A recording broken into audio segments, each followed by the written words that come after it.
Okay, I thought I'd just show you how these Concavex discs wear with time. We've had this about 2 years.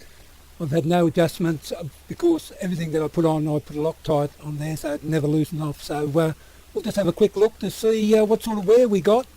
We'll start with the squeegee handle. As you can see that we took the underside off and we've actually put that tight when we did do it, and it's very stable. There's actually no movement at all in this one, and it's a very easy to use.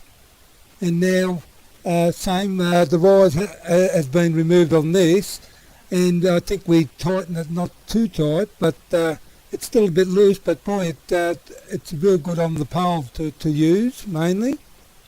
And now we'll go to the one I mainly use for big glass, and this one has got the rise on it, as I think you can just see under there, and I put it a bit loosely on too, and as you can see it's actually a lot of movement in this thing, but when you use it on the pole on big glass, as you've seen in previous videos, it's very directional. It's as you can see, it moves around a lot, but I've never took these things off, and that's the way they've worn. So I just thought I'd let you know and give you an idea that it actually gets better as it wears. And I suppose, well, that's about it.